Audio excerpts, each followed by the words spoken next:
We will get started, everybody. Thank you for being here. We appreciate you being a part of this League of Women Voters Forum. It is the League of Women Voters sponsoring this, as well as the Columbia Public Library. This is the hybrid candidate forum. I'll explain more on that in just a moment. My name is David Lyle. It's my honor and pleasure to be able to be the moderator again tonight. Want to thank KFRU and KOPN. They'll be joining us broadcasting this forum live. We think in a few moments. The League has prepared a voter's guide for the general election Boone County contested races.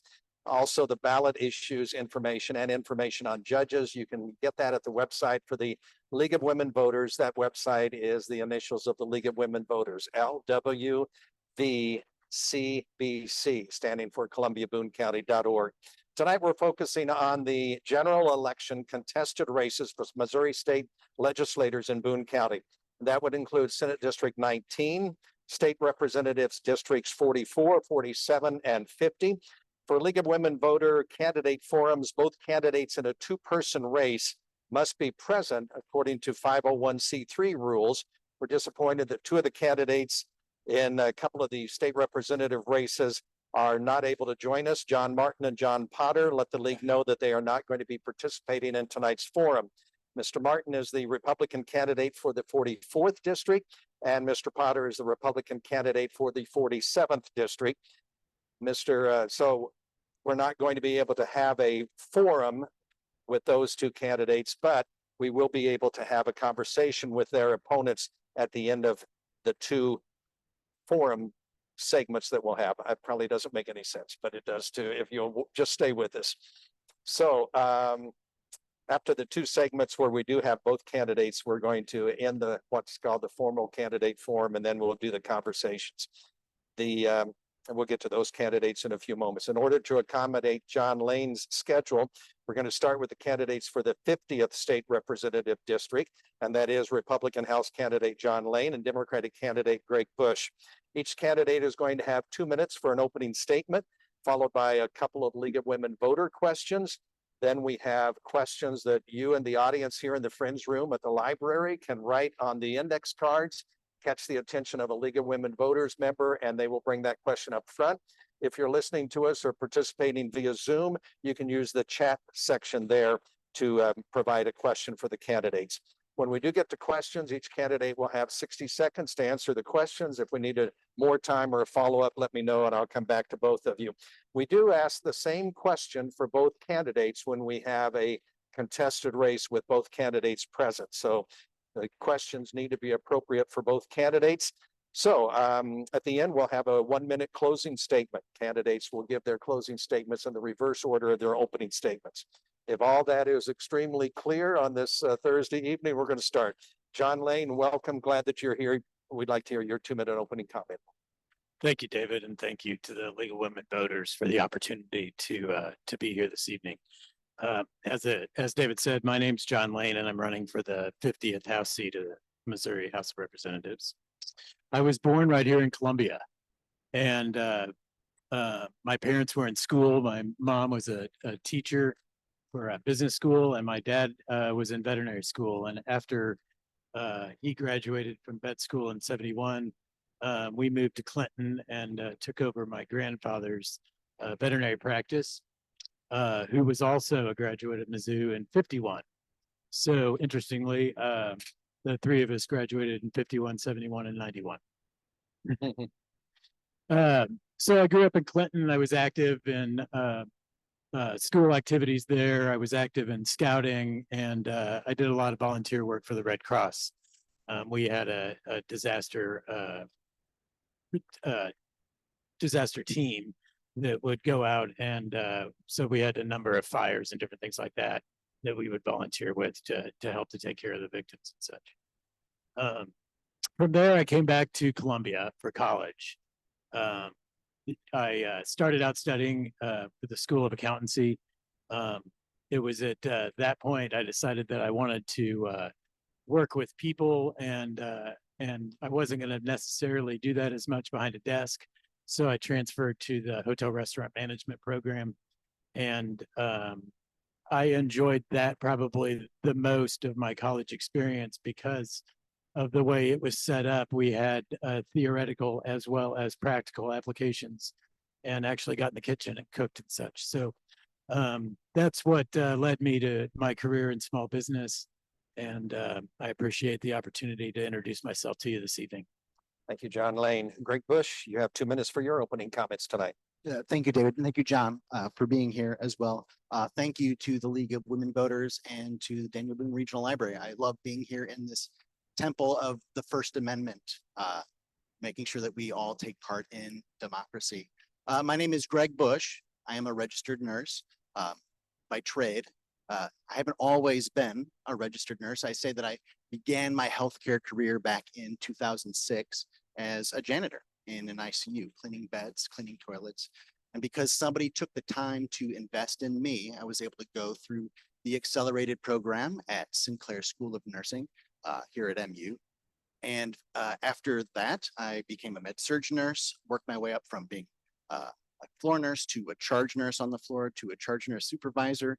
And now I'm on leave currently from MU Healthcare, where I was the coordinator for patient education and professional development for the 6 hospitals and the 90+ clinics. I'm running because I think we need a common sense voice down in Jeff City. We have seen attacks on our public schools. We've seen attacks on our healthcare system. We've seen attacks particularly upon women's healthcare and upon children's healthcare and getting the healthcare they need to support who they are. I'm a fellow in the Missouri Nurses Association Advocacy Institute, which means I've been down at the Capitol meeting legislators, advocating for not only my profession, but for healthcare, and for the patients that we serve, and for our community. I look forward to your questions, and I want to know which direction you want to know, because I've been out listening to voters, and I want to know what's important to you to make sure that we have a good, or that I can be a good representative, not only for the 50th, for Columbia and Boone County, but also for all. Struck me as I was listening to you. Isn't it amazing how attacks sounds like attacks? ATTACKS, not A space TAX. So I was thinking about that. This is the district that Doug Mann has been representing, but he has decided not to run for re-election. For those of you who need to have that place. Let's start with John Lane answering the first question. I'm just going to pick up from where Greg Bush just kind of finished. What are the biggest problems of residents in District 50 that you can address as their next state rep? Well, I think there's basically, in the time that I've spent out meeting people at their doors and having conversations, the 3 things that I hear from people is that we need to work on education, we need to work on the economy, and we need to work on it just escaped me, but we'll focus on those 2 first. I think that we need to really focus on Mizzou and helping to bring good funding to Mizzou for programs like the new research reactor, as well as the next gen program. That way, I mean, they're doing some amazing things right now, but at the capacity, they just need more space. And so I want to argue for additional funding while we're there. And that's all I have time for. All right. Greg Bush, same question to you. What are the biggest problems of residents in District 50 that you might be able to address as their next state rep? Yes, thank you for that question. I've had more than 900 unique conversations with voters throughout the district. Knocked or rung doorbells on thousands, pushing 5,000 doors. When I introduce myself as a nurse, obviously they say healthcare. There's such a problem with getting to see physicians. There are procedures, rather simple procedures, that because we don't have physicians here in order to accommodate these simple procedures, people are waiting for quite a long time in order to get these done. Another thing, of course, it's on the top of everybody's mind, particularly when I'm meeting families, is education, public education at all levels. Remember, SB 727 was passed last year, so charter schools are going to be coming to Boone County beginning in 2026. And there's a lot of concern around that, about whether or not there's going to be as accountable as our public school system is. And the third thing that I'm hearing a lot about in House District 50 is the tenor in politics. They want to make sure they send somebody down to Jeff City who knows that there's a person on the other side and can kind of lower the temperature of politics. since the stop sign came up on both of you, I'll ask either one if you'd like a few more seconds to finish a thought on what you would like to do for the people in the 50th district. Sure. One of my other points is on the economy, and particularly for small business. I think the university is kind of the foundation for the economy in Columbia, but they provide workers that work in local businesses, and those small businesses need help with the regulations that are in place, as well as tackling the labor force and lots of other things that I think we can do a better job by influencing trade schools to offer programs that are going to be of significance, training for job training, and offer the students, an additional opportunity to gather an education that may not necessarily be the traditional form, but can learn a trade and become a plumber or electrician, or if we had a culinary program close to here, they could train and actually be a chef. So, and then the third point that people brought up to me was safe roads, or safe streets, and the crime problems that we're seeing around Columbia. All right. Greg Bush, you were cut off talking about the tone in politics. I don't know if you want to pick up on that as a follow-up to your answer or go somewhere else. Well, there's no shortage of problems that not only House District is facing, but also Missourians across the country as well. There's a handful of things that we can do in order to address some of these problems. And again, what there's no shortage of problems, what there's shortage of is solutions down in Jeff City. We've seen a majority down there for the last 20 years, kind of dictating the tone, dictating the tenor, making sure about university funding, whether it's coming or whether it's going. So those are the kinds of things that we actually need to work together down in Jeff City. Being a Democrat and probably in the minority, hopefully not the super minority again, we've got to find those ways to work together, find the things that we agree on, treat each other as individuals, stay true, and continue forward for setting up the next ship for success for our generation. Greg Bush, this question goes to you first. Whichever one of you wins, you're going to be a newcomer to this office. Describe your motivation to be a state rep. Right. There is a sense of advocacy as a nurse. When I started as a nurse, I advocated for just one patient or a group of patients. When I became a charge nurse, I advocated for a whole floor. And now on leave, I've been advocating for all of the nurses and all of the employees of MU Healthcare and the university system since I left. This is really just an extension of the advocacy work that I have been doing. And in order to be a good advocate, you have to listen to people, meet them where they are, try to guide them along to a solution, to a common solution that can actually work in the real world. Those are my motivations. John Lane, same question to you.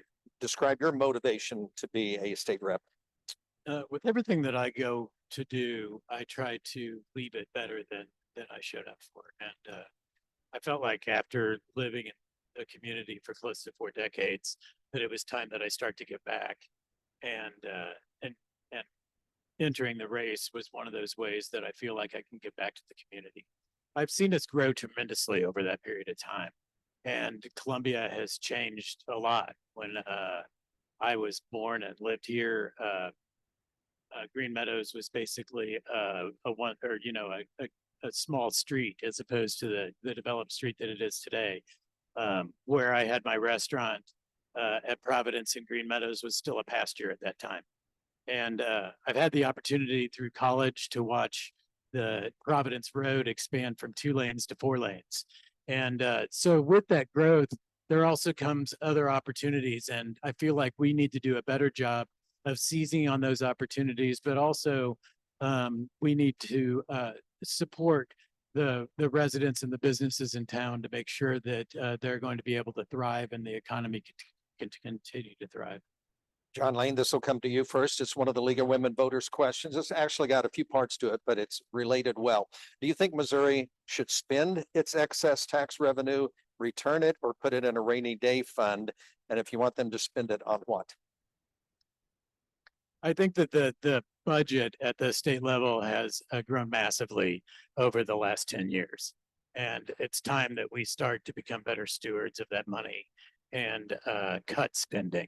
I also think that we need to give the taxpayers back money that we've replaced with other revenue sources as a state, and so that they've got more money to spend if they've got all their paycheck to spend on the things that they need for their family, whether that's food or housing or an education. So I'm in favor of cutting spending and cutting taxes. Greg Bush, same questions. Do you think Missouri should spend its excess tax revenue, return it, put it in a rainy day fund? If you want them to spend it, on what? Well, it's raining right now. And I don't mean the weather outside. I mean, we've had 12 hospitals closed since 2022. We have in Desi, there is a child care crisis right now with child care facilities closing because they can't get the money that they're owed. We have Mo Health Net that was purposefully underfunded to make sure that people couldn't sign up for Missouri Medicaid, which hurts our people that are the most vulnerable the most. So then the governor, oh, is that stop already? Oh, I'm such a law abider, reclaiming my time. So these are the kinds of things that I understand the nature of wanting to put more money into people's pockets, but how are we going to support people? How are we going to support families? That takes investment, that takes people working together. And the governor just vetoed $1 billion out, line item vetoed $1 billion out of the state budget. So there's money there in the bank right now. The question is what we're going to do with it, what our morality is, and how we're going to move forward to make sure that we leave this state and this district better than we find it. This question will go to Greg Bush first. University funding, both of you mentioned MU and education as a couple of the things that you're hearing from constituents and from others, and your own concerns also deal with education. University funding is very low, historically low level. How would you support the university? And coupled with that, what criteria would you use to recommend Board of Curator candidates to the governor? I'll take the second part first. Recommending Board of Curator candidates, somebody that's going to look after the assets of Mizzou. I happen to believe that the assets of Mizzou lie primarily with the people that work at Mizzou. Me, my spouse, my friends, we are all, it's the largest employer here in Columbia. And you're right, it has lagged. The last time that Mizzou got everything that it wanted was 1984. That's a real significant thing. And that was was $186 million. In today's money, it should be $563 billion. We are underfunding Mizzou right now to the tune of $80 million. So that's when I talk about when it's raining. It's raining right now in Missouri. And we need to actually continue to invest in the workers into Mizzou. And it's just been too long since we've actually had a legislature in power that cares about funding our public institution. John Lane, to you, how would you support the university? What criteria would you use to recommend Board of Curator candidates to the governor? Funding for the university is one of my top priorities, and I think it's important that the state invest in its land grant institution. Some examples of places that I think are underfunded and huge opportunities for us are the Next Gen Health Sciences Center. It handles research as well as clinical operations. They're tackling 8 of the top 10 mortality causes in our state, whether that be diabetes or Alzheimer's or cancer or heart disease. And so I think we've got to invest in that research, and it's starting to come back to us. If we look at what's happening at the Next Gen the research reactor, there's 4 isotopes that are being made at Mizzou that can't be made anywhere else in this country. And we need to support that and support the businesses that are getting those critical treatments off the ground, and be able to develop that into something that the university really could become a hub for healthcare across the country. You look like you want to follow up with I something. do. I know people that work at the next gen reactor, and these, when you're talking about the isotopes, these are life-saving medicines for people that rely upon them every day. And their half-life means that they have to be made on a daily basis and shipped out on a daily basis. And this is something that we, agree on. Last fiscal year, the state withheld $19 million and it's projected to withhold another $20 million for the next fiscal year. These are investments that we can make. But unfortunately, over the last 20 years, since the Republicans took control back in 2003, we just haven't seen enough investment in these particularly life-saving treatments.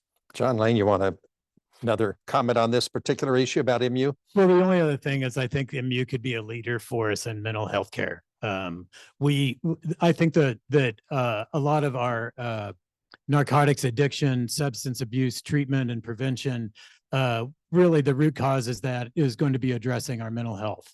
It's a huge issue for our veterans. I know that the VA has done a good job at making advances in how they're caring for patients and doing a total care as opposed to just what happens to be their ailment that day. And the new VA home also is going a long way toward getting that done, but we've got a long way to go. So this question will go to John Lane first. It's kind of related to, if you're elected as a state rep, you would be assigned to certain committees. From your specific work background, how would that influence your legislative work, and how would that influence what you would want to do as far as serving on a committee, specific committees, if you have some in mind?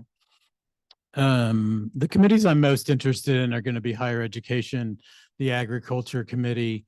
There's a task force on substance abuse and treatment and prevention, as well as the small business committee. And I picked those because I was a small business person, but I was also born or grew up in agriculture. Not necessarily on a farm, but making trips with dad whenever he was going out on vet calls. And then, my sister and her husband raised crops and cattle. And then I chose a profession where ranch to table is a really important piece of what we're doing as far as raising, targeting where the cattle are being raised that are going to be served in restaurants around the community. So I think agriculture is a big part of what I do, and then small business being that. And like I was mentioning the last segment, I think mental health is overlooked too often, and it is a contributor to a lot of different things. We are a more medicated society than any other developed country in the world, and I think we need to figure out why. And the question now to Greg Bush, for your specific work background, how would that influence your legislative work in regard to committees that you think would be ones you'd want to serve on? Well, I really like to serve on the budget committee, obviously trying to make sure that we continue the investments in Boone County, working across party lines if that's required. And it's going to be required, in all honesty. And then health care and mental health committee. These are things that actually have a little bit of expertise in, having a science background. There's also a healthcare reform committee as well, making sure that we continue to move our healthcare system forward. And then conservation. Our state is a beautiful state, and we need to make sure that as we develop parts of our state that we don't leave it worse than we found it. Making sure that not only conservation of our lakes, rivers, streams, and forests, but also in terms of conserving the beauty of construction, the beauty of our buildings, the beauty of MU. These are all kinds of parts of these committees that I think I would be able to really add to going into the next legislative session. We have time for one more question for each of you before we go to closing. So I'm going to try to phrase this question as clearly as I can. Greg Bush, you're first. What would you like to say that we, like moderators or reporters, have not given you an opportunity to say through the months that you've been running for this office? What frustrates you with reporters' inadequacy of asking you the question that you say, I'd love to answer this? I mean, a reporter that's following me is like sitting right here, no, I have no frustration with the Fourth Estate, with the media. They are out there giving truth, telling history in real time. And the frustrating thing that I feel, not towards the media, but attacks on the media, attacks on censorship. These are the frustrations that I hear on doors. These are the frustrations that I feel. If I had to give you feedback, David, he said from you, I don't have any. And I'm not trying to just butter you up. I don't have any feedback. There's a reason why you keep coming back to these things. I have nothing else to do. That's what That must be nice. But these are, there's, I mean, I guess I haven't been asked what kind of tree I am, wanted to be. My last name is Bush, so I guess, I mean, we have two nouns up here. So there's a bush and a lane. So that's kind of a strange thing, but there's a stop sign that should be. John Lane, same question to you. What, if anything, frustrates you that we haven't asked as a reporter or as a moderator? Anything that you say, gosh, you know what, they're missing this. This is what I want to talk about. You know, I came to this race in a bit of a unique way, and I've only been a part of it for about 20 days now. And I don't have any complaints either about the work with the media, the same reporters chasing me around town as well. And I feel like the media in Columbia has always been accessible. I feel like they are able to lay out the information that's out there and tell both sides of a story. And I think that's really important. Probably there's a great place for a lot of the media here in the national media because we don't see that as much from that group. But I would compliment our news agencies and the media in Columbia, and they've been great to work with, you know, since the days when I was president of the Missouri Restaurant Association and talking to the media about restaurant issues. So I appreciate their diligence and writing those stories. I really didn't ask that question just for pats on the back for those of you who are here as reporters, but you've gone after strong, both of you, after that constituency of reporters. Closing comments, 60 seconds. Greg Bush first. Thank you, David. I appreciate that. Again, thanks, John, for being here. We're at a crossroads here in Missouri, and we're at a crossroads in the country, and we're at a crossroads in the county, the city, and in my district.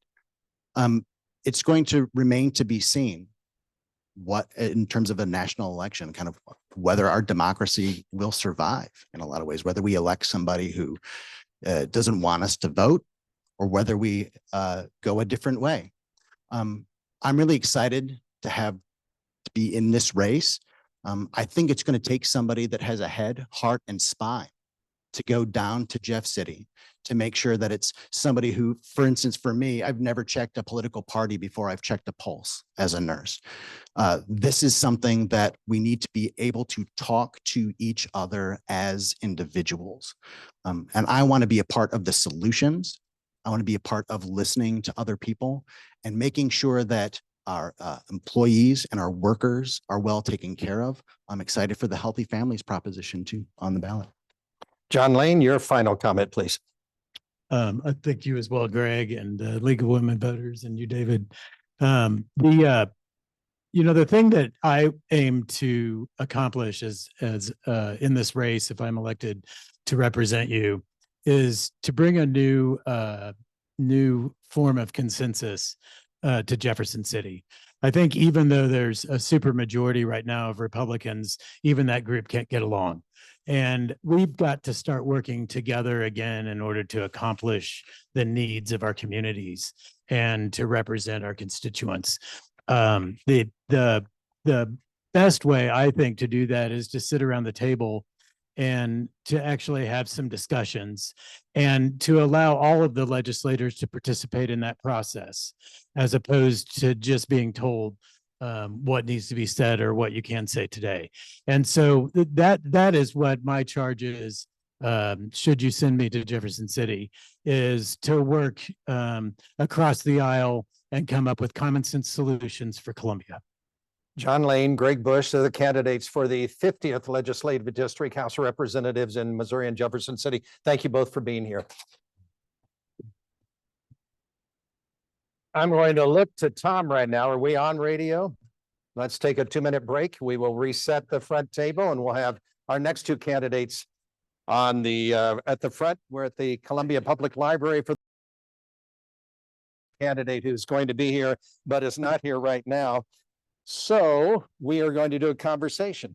So This is when we do not have the opponent. We still like to give an opportunity to those candidates who do make an effort to show up to have a 15-minute conversation. Dave Rathel is here and he is opposed, but does not have a opponent here. So he is the Democratic candidate, state representative, 44th district. That is the district that currently Cherie Tolson Reich represents, but she is term limited out. So much like the conversation that we just had, there will be a new state representative from that district. And you do prefer Dave rather than David, right? Yes, I go by Dave. It is good to see you. Thank you. Let's talk about it. You're running again for state representative. Talk about your motivation to continue the quest to be a state rep for this district. The motivations are pretty much the same. It has to do with the fact that the modern Republican Party has abandoned the James Madison conception of our American Republic. They do not respect that we have natural rights, nor do they respect what the majority of voters say when the majority of voters disagree with the modern Democratic Republican Party. John Martin has done nothing whatsoever to distinguish himself from the incumbent. He is unabashed in basing his policy decisions upon his religious convictions rather than upon the basis of reason or evidence. You know, the motivations is that the modern Republican Party is a fascist party. It has not been fixed since 2022, and so people like me are still running for office to oppose them. I want to talk about, I'm tempted to do what I'd written down. I'll get to this question that follows really well what you just said and how you began with your first comment, but I wanted you to help us with a civics lesson. When you say it's a republic, help us to refresh our memory on what you mean when you say that the US is a republic. It belongs to no person. Think of it in terms of on a continuum. You have an absolute monarch, and then you can have an aristocracy. In a republic, we have a government which is formed by free persons. Let's go to the principles of some of the principles of the Enlightenment. We do not assign privileges or rank by birth. We assume that people are moral equals in a society, and we make rules for our common association. We don't have dictators in a republic. A republic belongs to the people who govern themselves, not to another group of people who run things for their own benefit. One of the appeals that I think you could make for those who have an opportunity to vote for or against you would be your outspokenness. And I was thinking about Cherie Tolson Reich. In some way, she has been outspoken, blunt, determined. You bring those characteristics, although you don't make stuff up. I don't make things up. You do not agree with her. I do not make things up. I do not walk around telling people that kids poop in litter boxes in the public schools. So how do you appeal to her voters then? I don't know that I can appeal to someone who still believes that. The plurality of people that I talk to, as Greg Bush observed, are fed up with the hyperbole, the fractiousness, the brinksmanship, the manufactured outrage. Okay. Who all is responsible for that? They may disagree more so or less, but everyone's fed up with that. I don't know that I'm going to get anyone who still believes in her nonsense to vote for me. But there are people who are tired of hearing it and who are tired of hearing Republicans keep promoting it. And as someone said to me, well, John Martin pretends to live where he doesn't. Person says, I kind of agree with John Martin more often than I agree with you, but he pretends to live where he doesn't. And I don't really pretend. I'm exactly as abrasive or friendly as you take me to be. Does the identity of that district, the 44th district, make itself so that a candidate like you, who is telling it like it is, who has given the thought that you put into what you want to say, an appealing candidate? I'm asking, is that district seems attracted to the kind of candidate that you are? I'm still trying to figure out what kind of district it is. We're told that the 44th is a rural district, and that's true, except that there's no definition of what rural means. There's no demographic definition, no sociological definition. It basically means unincorporated and less developed. Most of the people who live out there work in the city of Columbia. Okay, there are not 1,500 families in all of Boone County who make a living in agriculture, even though half the GDP of the county seems to come from agriculture. So, like in Hallsville today, someone pointed out this tax freeze is going to hurt our schools. We don't have industry. A concern for school funding in rural Boone County is just as real as the concern for school funding in urban Columbia. There is some libertarian interest in what I say. It says on here I'm a pro-choice gun owner who believes in red flag laws and universal background checks for gun sales. I wanted to, which means I'm not in favor of categorically prohibiting firearms. I wanted to, legalize marijuana a long time ago.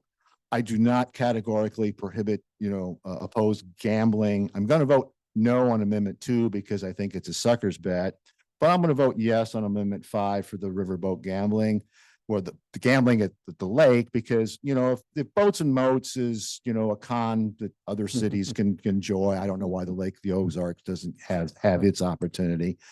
I hope I come across as fair. I hope I come across as someone who will listen to people's concerns and not base my policy decisions on my religious convictions or even what I personally think would be best. I'm a very radical egalitarian, but I'm not going to have any kind of massive redistribution of wealth in Missouri. It ain't going to happen. What I can do is walk around and say, we don't even tax ourselves as heavily as we could under the Hancock Amendment. We are 6 times richer, but we tax ourselves only at 5 times the rate. And people wonder why, social services don't work and why daycare centers don't get paid on time. And what was this question about excess tax? The state having excess? There's no excess taxes. The state's got money from ARPA and stuff. They've got a windfall, but the state of Missouri is barely keeping up revenues. They're falling flat. Every few months there's an argument. Are they falling flat? Have they dropped flat? There's no excess tax money coming in. We've got free money from the federal government. Okay. All right. If you are elected, when you go down to Jefferson City, what kind of stir do you anticipate making down there? I plan to go find Republicans who want to work on concrete issues separate from wage issues. Again, being out in the county, and it's true across the country, schools are afraid of losing funding either to charter schools or some other kind of scheme. And so I figure I will be able to find Republicans who are interested in saving their school funding. A particular thing I always refer to is the invasive species bill that came out of both the House and the Senate committees unanimously.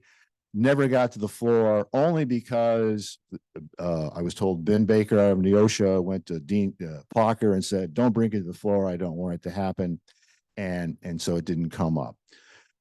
If there are Democrats down there who have broken the supermajority, and that's one of the premises of the reasonableness of